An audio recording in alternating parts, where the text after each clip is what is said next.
welcome back to my YouTube channel. My name is Maria. If you watch this video and you enjoy it, go ahead and hit the like button, don't be shy, and subscribe to my channel for any future videos on narcissistic abuse recovery, and in this video, C-PTSD from bullying. Okay. So I'm going to want to explain to you, first of all, what C-PTSD is. I have spoken about this in other videos, and I have an entire playlist on C-PTSD and the 5 different ways that it shows up in your life, which will be going over here in a second. So C-PTSD is complex post-traumatic stress disorder. All right, so what this is you had a traumatic experience, but this was not just one traumatic experience. This was a traumatic experience that spanned out through maybe years, months, whatever of your life. So this is a long-term traumatic experience that may be caused by abuse, narcissistic abuse, and in this case, this is caused by bullying. So when you are bullied in school, in high school and middle school, and sometimes in the office you work at, it could be in a lot of different places, but when you are bullied, this extends over a certain amount of time, and bullying is considered a traumatic experience, right? So a lot of you that are watching this may be parents of kids that you're not sure are bullied, but you see things in them and you are concerned. And some of these things, maybe you see depression, you don't know where it comes from. You see that they are anxious about things.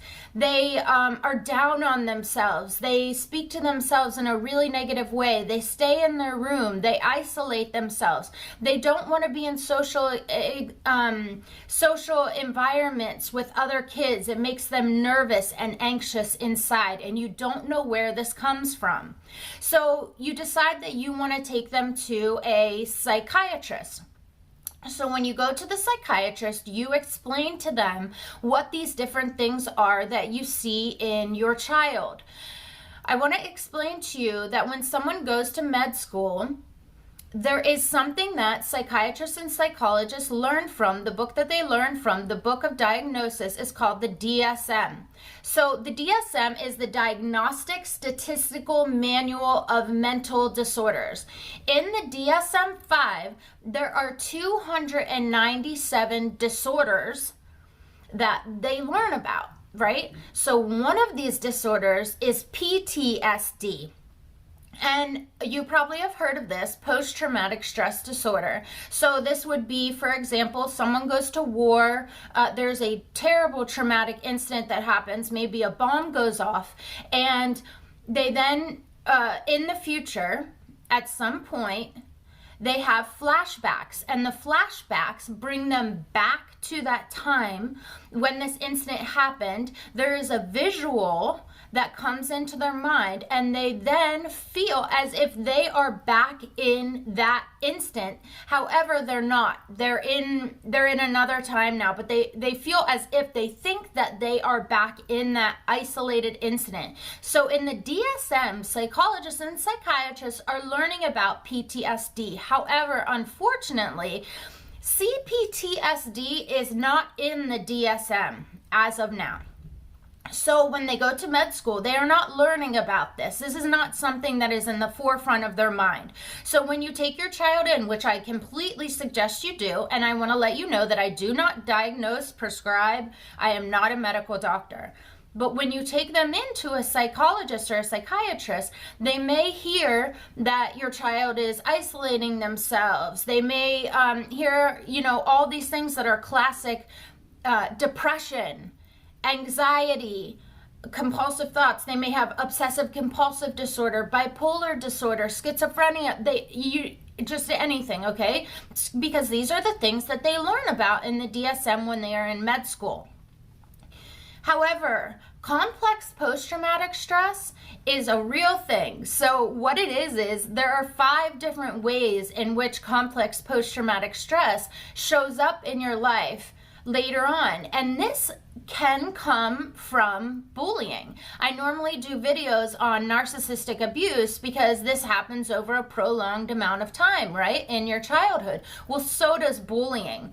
This is something I personally know about. I have taken a lot of time to research this and get into my feelings and really heal and understand this. So this is why I'm bringing this to you. So I want to let you know the 5 ways in which C-PTSD may show up in your life. There are videos separately of every single one of these things I'm going to talk about. There are videos in length in the playlist on my YouTube channel under C-PTSD. So you're going to want to dig into this and understand each one individually. You may really be able to relate to this yourself as an adult or be able to see these signs in your teen. So excuse me if I look down, I'm going to be looking at my notes for you. Okay, so number 1, we are going to look at toxic shame. So toxic shame, the best way to understand what toxic shame is do you have a deep-rooted feeling as if there is something wrong with you? Maybe you've always had this feeling. You're different from other people. There is something wrong with you. Why does everyone else have such an easy life? And you don't. You tell yourself mean things all the time. You don't think you're good enough. Okay, well, shame, just to let you know, is a completely normal reaction. It's, it's fine to have external shame. So that is, I feel shame about this situation, but you're able to go on with your life. Toxic shame is shame that you feel so internally that it is now a part of your identity. It is a part of who you are. So you might not be able to know who you are and have a strong sense of identity because of this toxic shame. Toxic shame is its thoughts and that you are telling yourself that are not true, but they are so ingrained in who you are that you now allow them to be a part of your identity. A big reason we have toxic shame, right, is because of bullying.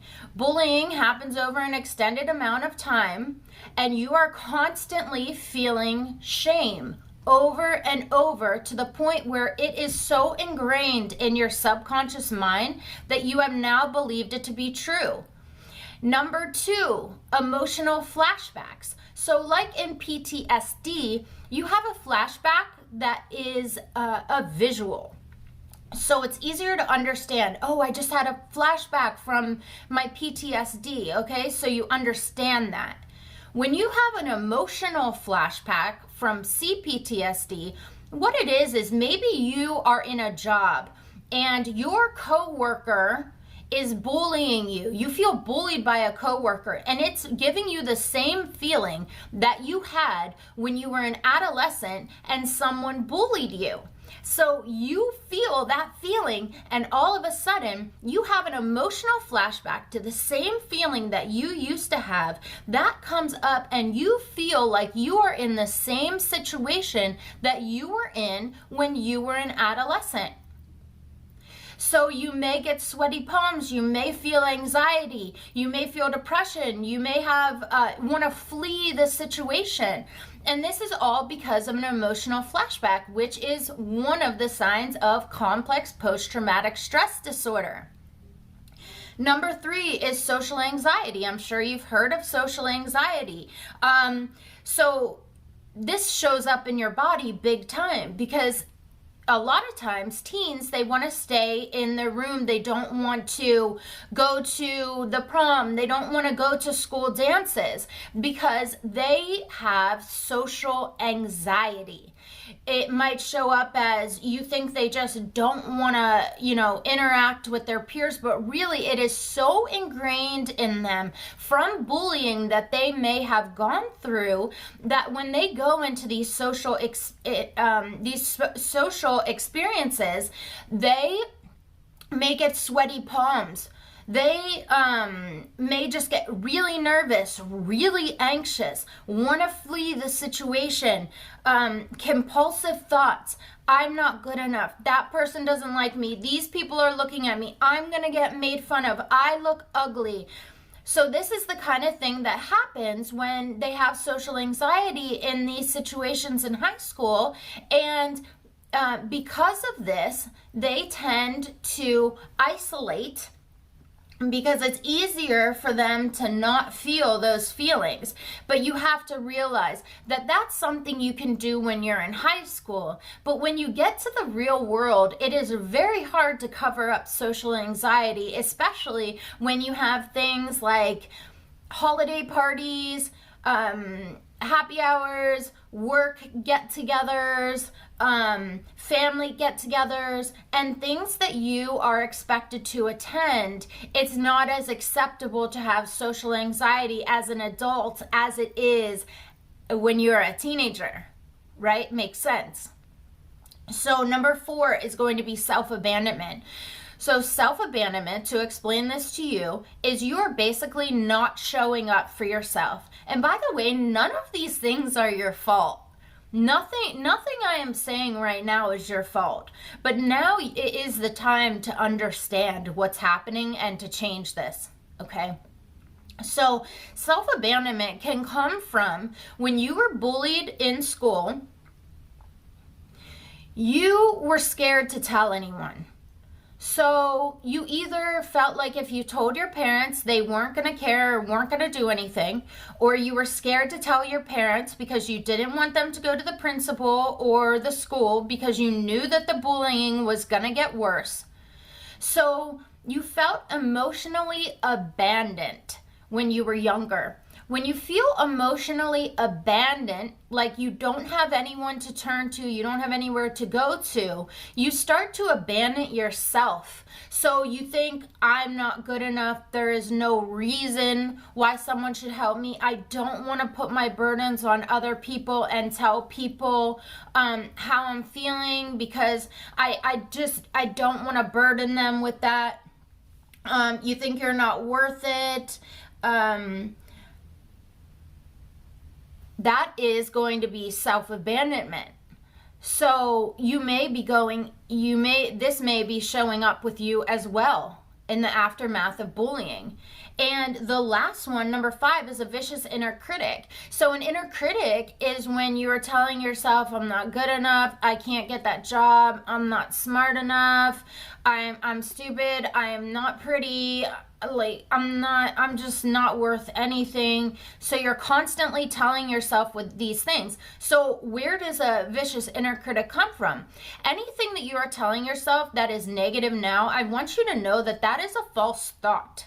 You are the opposite of these things you are telling yourself. What happened was when you were younger, someone, a bully in this instance, told you something and you believed them.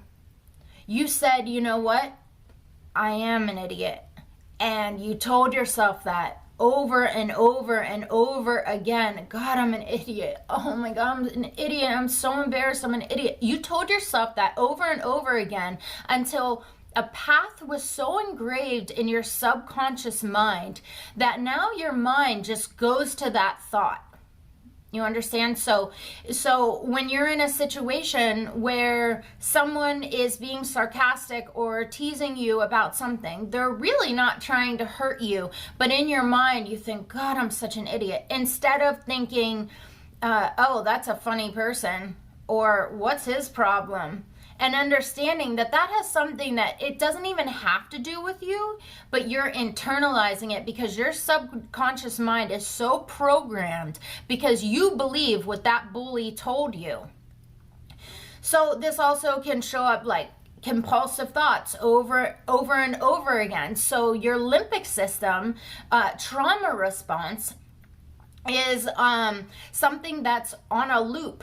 So you constantly tell yourself things over and over again, just nasty, vicious things, and you need to break that cycle. So when you start hearing yourself and your vicious inner critic going on and on, telling yourselves the same things over and over and over for so many years, you have to say, there's no way this is still me, and understand this is a false thought.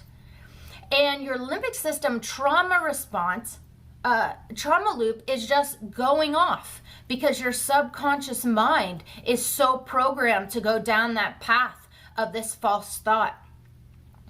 You may notice that in your teen, there are 4 different trauma responses. So we have fight, flight, freeze, and fawn. So if you notice that your child in school is getting into a lot of fights, this may be due to bullying. Somebody may be bullying them and they may be fighting because that's their trauma response. That's how they're reacting to the bullying. This is psychological. You may notice them never wanting to be at school dances, wanting to stay in their room, seclude themselves. This might be the flight response. They may be being bullied in school, and they may be fleeing. This is a trauma response. This is psychological. Okay, so these are some things to look out for, because now you have the emotional literacy. Now you understand how C-PTSD can show up in your life. And there are ways to change C-PTSD. Absolutely, you can do this. Okay, it's just going to take time and take effort, and it is worth it, because what happens when you change this? You live a healthy, complete life. No more compulsive thoughts, no more negative inner critic, no more shame, no more social anxiety. Picture your life without all of those things in it. What does that give you? That gives you peace, and that gives you freedom of compulsive thoughts. What a dream, right? So I always like to leave you with some tools. Number 1, awareness. You watch this, you understand, I am aware. These are some things that I may have. Research this. Watch other videos on C-PTSD, and watch my other videos that are in my playlist of C-PTSD, so you can dive into each one of these 5 things further. Okay, so research, but remember and understand that research is important, but we should look at it as 20% research, 80% healing. So research and emotional literacy and understanding something is one thing, but healing is really the test. That's the chunk of it that we really want to concentrate on. Okay, reparenting. So that is just what it sounds like. You are going to validate yourself. So when you needed validation, when you needed to not be abandoned, you are going to get in touch with your inner child and say, what did I need in this situation? When I went through that bullying, what did I need? What did I need for someone else to do for me? And then do that for yourself. It's an amazing tool. Journaling. So journaling is very, very important. I write in journals every single day. I have so many journals to track my thoughts and my emotions for that day. And journaling is important because you are visually, if you're a visual learner, you are visually able to see what's happening in your life. And then you're able to go back and say, okay, on this date, this is how I was feeling, and this is my progression, because that is a way to self-validate and say, you know what, I'm doing so much better. This is where I'm at in my journey with understanding my C-PTSD and healing. It also shows you where the C-PTSD is showing up in your life and what areas you want to concentrate on. Positive self-talk. So you want to talk to yourself in a way in which you want to say things to yourself that are better, nicer, more positive than you even feel. So I may be feeling depressed and down, but I go on a walk and I tell myself, you're beautiful, you are kind, you are independent, thank God you are you. You are such a good person, you are kind, you work so hard. And I might not feel great that day. But because I am telling myself these positive things over and over again, I am engraving a new path for my subconscious mind to go down, so that I am able to reprogram my brain from always going down the path of you're an idiot to going down the path of you are kind, you are smart. So we need to reprogram our subconscious mind by positive self-talk. And I'll leave this here with you. Meditation. So meditation helps me in a way, mindful meditation. So I'm talking where things are actually quiet. Okay, so this helps my mind to slow down. So when the compulsive thoughts do come into my head of you're not good enough, I am able to slow my thought process down and say, where do these thoughts come from? How does this make me feel? Oh, this makes me feel anxious. Why do I feel anxious? Because I'm telling myself I'm not good enough. Why am I telling myself I'm not good enough? Because someone told me that once and I believed it. So this is where bullying comes into play. People who are probably going through their own struggles in life didn't internalize what happened to them like you did. They are externally giving you and placing on you the bad feelings that they feel about themselves, and you're believing them. Okay, guys, I hope you learned something from this video. I know it is a lot of information to grasp.